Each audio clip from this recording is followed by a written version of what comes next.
Okay, great. So now we're recording. So, Andrea, thank you for talking with me tonight. So, tell me what you've been doing. You're working as a nurse, right? That's right. Okay.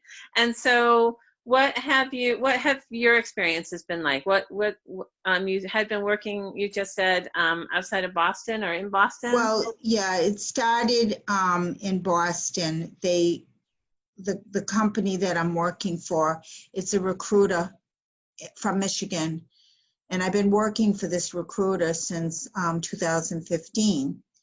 And because they have always had favorable feedback, they had me on their list. And because of all this Corona stuff, they contacted me and they asked me if I would be willing to go into Boston to do screening for Corona.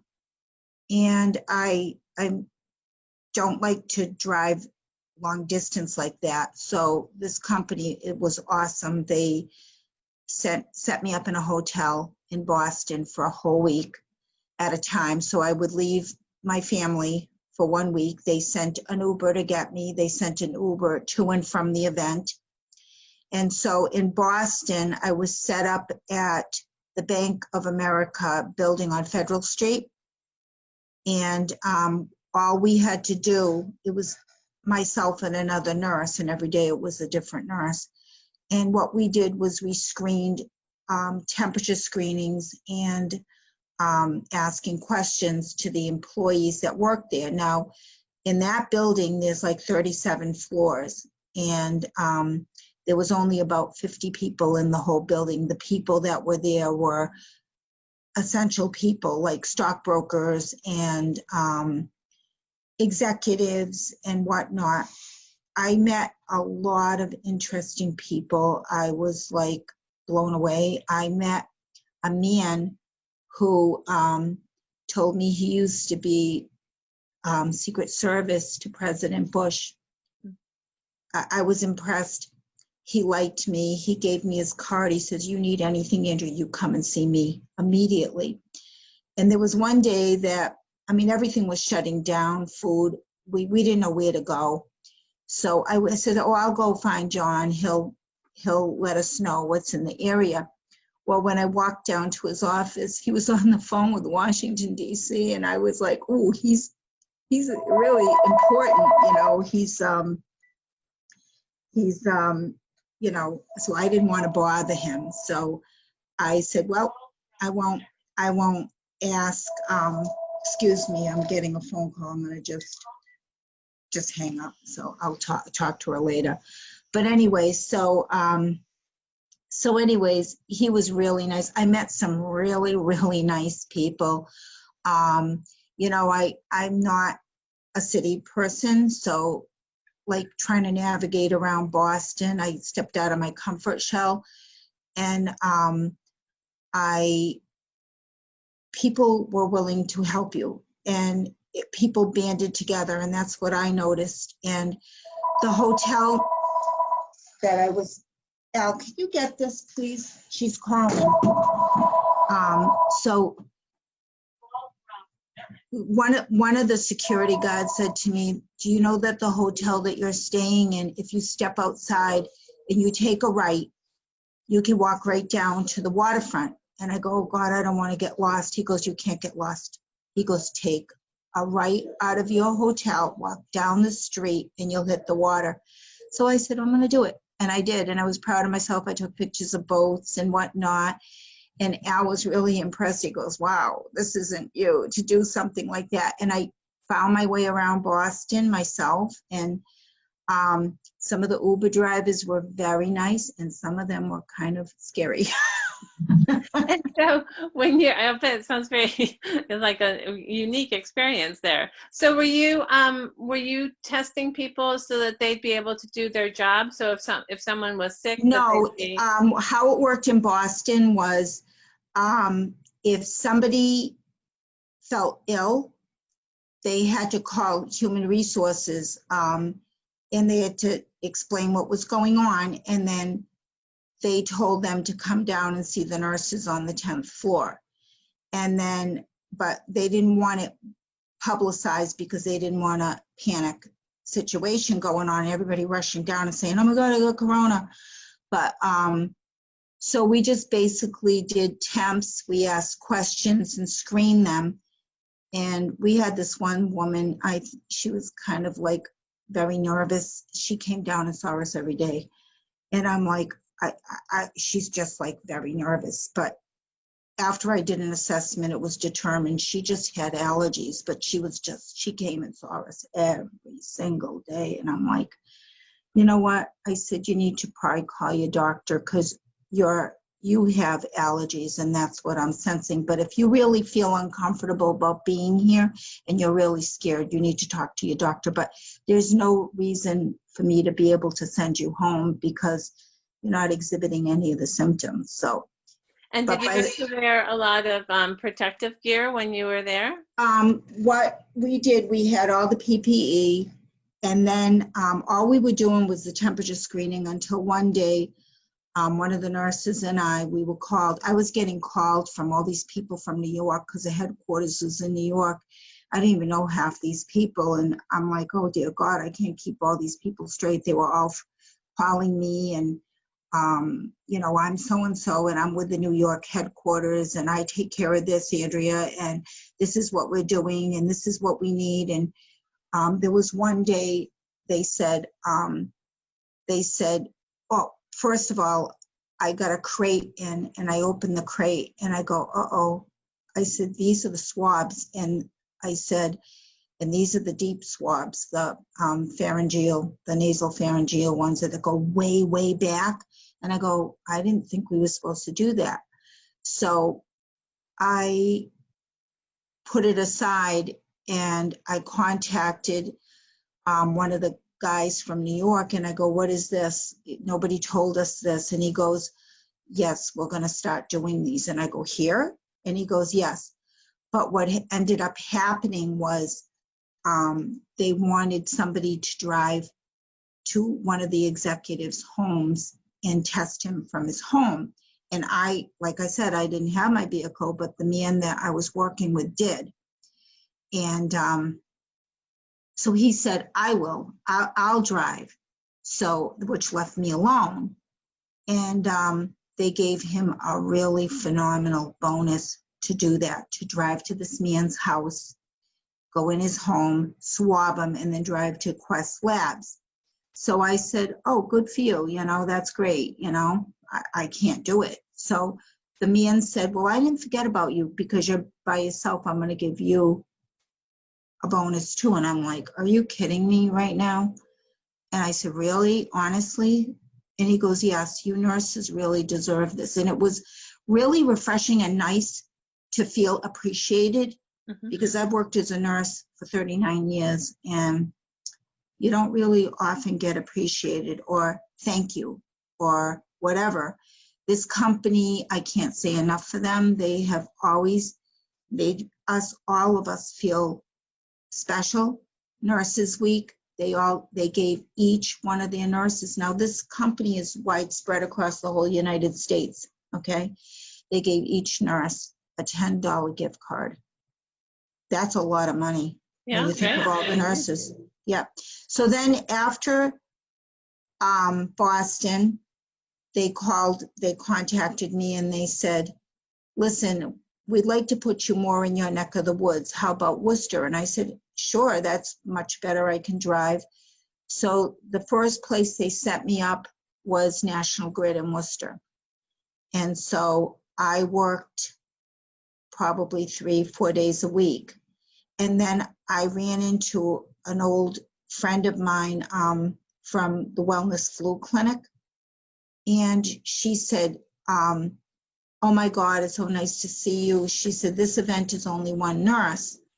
So she said, so I work on my other job and then I work here. She said, but she said they want somebody on Saturdays. Would you be willing to do every Saturday? I go, yeah, I will.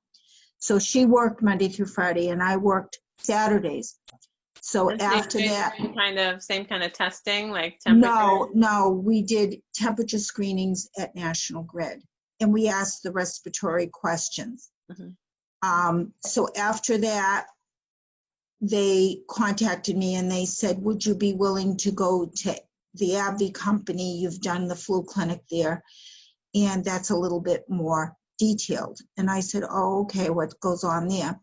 So there's 5 of us that work at AbbVie. It's Monday through Friday. And we go there, we have to be there at 6:30 in the morning.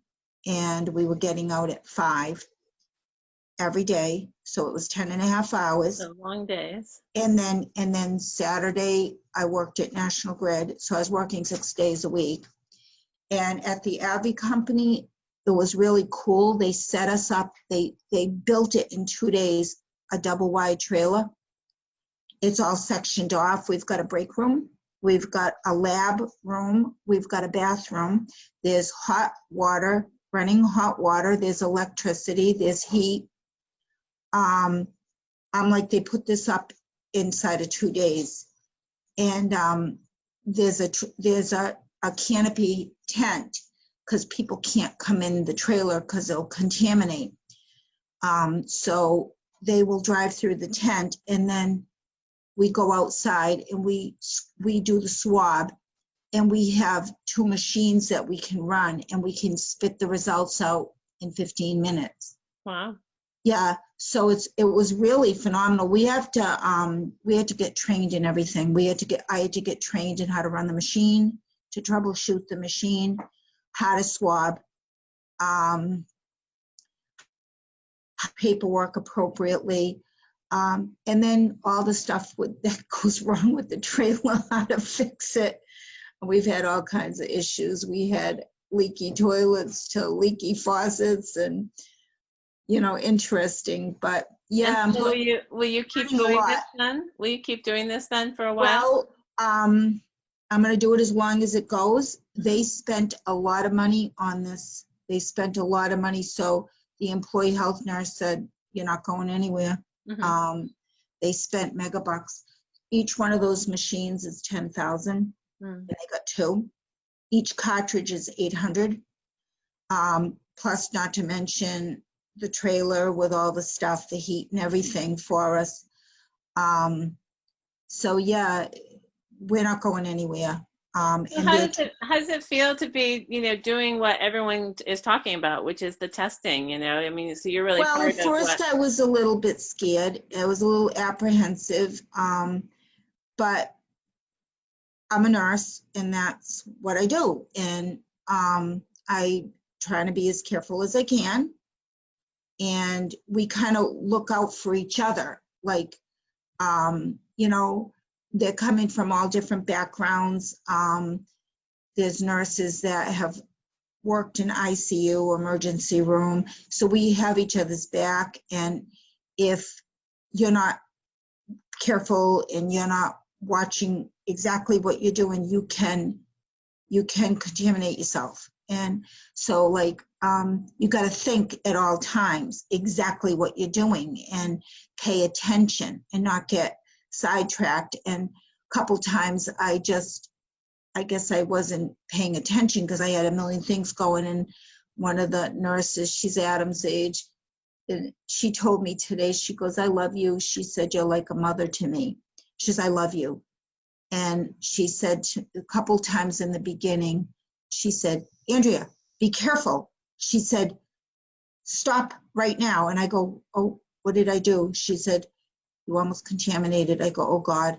And, we make sure each other is really tied carefully with our gowns, and no skin is exposed. And we look out for each other, which is really, really nice to be together as a group like that and work together like that. And like I said, we're from all different backgrounds. I'm like the oldest one, so they call me Mama. I think it must be so interesting. I mean, it sounds pretty intense, I mean, and that you have to be so careful, and you're all working hard. So I can imagine that it's a kind of a close-knit feeling working with those people. It is. And like I said, everybody that I've met so far, everybody's been really, really nice, including like a lot of the security guards. They come and they check on us and, hey, they call us the trailer girls. And I laugh. I go, we're the trailer girls, okay? How are you trailer girls doing? Do you need anything? No, us trailer girls are just dandy. So yeah, And have there been a lot of people who have been tested positive? we've had a few, yeah, Mhm. and it's scary. Yeah. And so then in a situation like that, they, the employee health nurse makes the decision as to what to do. We have them come back, and some people are very, very nice, and some people are not. And we had one guy who tested positive, and he's come back, and he said to the employee health nurse, they don't know what they're doing over there. How come I tested positive and now I'm negative? And they don't know what they're doing. And she said, yes, they do know what they're doing. She said, you've been in quarantine for 3 weeks now, so you're probably just getting over it. But she said this man was never, he was always like that type of a person at work, like argumentative. But then I ran into a man who has a 6-month-old baby and a 2-year-old, and he goes, swab away. I want to be safe for my family. You girls need to do what you need to do. I don't care how many times I come back. My family means everything to me. So we've seen all different types Mhm. of personalities, and the most important thing is you got to treat everybody with dignity and respect, and you got to treat everybody. You got all kinds of personalities, and you got to try to work with it. And that's what I've come away with. And like I said, Boston, Worcester, people are willing to help each other out and band together. And it's not your disease or my disease, it's everybody, and everybody's got to work together to stop the spread of it. Mhm. So yeah, to answer your question, yeah, I'm nervous, I'm scared, but Al is also a paramedic, and he's exposed to it twice a week at work. And he wears his PPE, and he's been tested, and he's so far, knock on wood, he's negative. Mhm. So that's what it is. But like I said, that's what I went to school for, to be a nurse, and that's what I do. Mhm. And Well, I want to thank you for taking the time to tell me at least a little bit about it, and really thank you and Al as well for your service and making a difference, because you are the people that we keep hearing about that are working so hard to do the testing and see what needs to be done. So thank you for all your hard work. thank you. And I hope you can get some rest on your precious day off. And Yeah. Well, like I said, you asked me if I saw this going for longer. I hear all kinds of things. I hear that there's going to be a lull come summer, but come fall, it's going to come back with a vengeance, because people are going to be back to work. People are going to they're sick of being inside. They're sick of this, they're sick of that. So they're going to go out, and they're going to not social distance. They're going to go here, they're going to go there. And then you're going to have flu season hit. So it's going to ramp up come the fall. right. That's what they're talking about. I don't know. Okay, well, we'll take one day at a time and hope that for now anyway, that things will just stay on kind of on an even keel. Um, so take good care of yourself, and thank you for all your good work, and Thank you. thank you for talking with me. Thank you. All right, I'll see you soon. Okay, bye-bye. All right, bye-bye.